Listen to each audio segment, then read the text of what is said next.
MBBS এবং BDS ছাড়া কোনো চিকিৎসক পদ ব্যবহার করা যাবে না, এই দাবিতে বিগত কয়েকদিন আগেও আন্দোলন হয়েছিল। নতুন করে আজকে আবারও কর্মসূচি দিয়েছে এখানকার শিক্ষার্থীরা যে দাবিটা করছে, ইতিপূর্বে এমবিবিএস এবং বিডিএস ছাড়া যেসব চিকিৎসায় তাদের নাম পদবি ব্যবহার করেছেন, এই নাম পদবি ব্যবহারের যৌক্তিকতা নেই। অন্যদিকে আগামী 12 মার্চ রয়েছে হাইকোর্টের রায়, এই রায়টি না আসা পর্যন্ত তারা তাদের এই কর্মসূচি পরিচালনা করবেন বলছেন।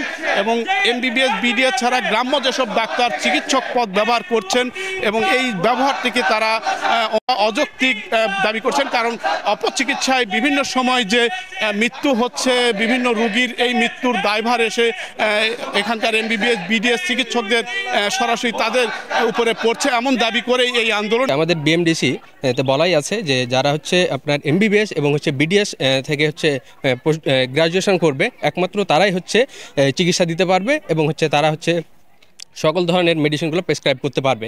কিন্তু যারা হচ্ছে ডিএমএফ এবং হচ্ছে ম্যাটস এবং হচ্ছে অন্যান্য যেগুলো আছে গ্রাম্য ডাক্তার যেগুলো, তারা হচ্ছে জানে না যে কোন রুগীকে কোন মেডিসিনটা প্রেসক্রাইব করা লাগবে, কোনটা করা লাগবে না। ডাক্তার ছাড়া অন্যান্য যারা স্বাস্থ্য সম্পর্কে যারা আছে বা মেডিকেল অ্যাসিস্ট্যান্ট যারা আছে, তারা যদি নিজেদের ডাক্তার দাবি করে প্রেসক্রিপশন বা অন্যান্য হচ্ছে অপারেশন এগুলো যদি করতে থাকে, তাহলে দেশে মানুষের স্বাস্থ্যের ব্যবস্থা হুমকির সম্মুখীন হবে। এবং এই বিষয়ে আমাদের অবশ্যই সচেতন থাকতে হবে, দেশের নাগরিককে জানাতে হবে যে এমবিবিএস পাশ করার পরেই একজন মানুষ ডাক্তার লিখতে পারবে বা বিডিএস পাশ করার পরেই একজন মানুষ ডাক্তার লিখতে পারবে। এমবিবিএস এবং বিডিএস ব্যতীত আর কেউ ডাক্তার পদবি ব্যবহার করতে পারবে না। এটা নিয়ে লাস্টবার শুনানি চলছিল, সেই রায়টা পিছানো হয়েছে, আগামী 12 তারিখে দেওয়া হয়েছে।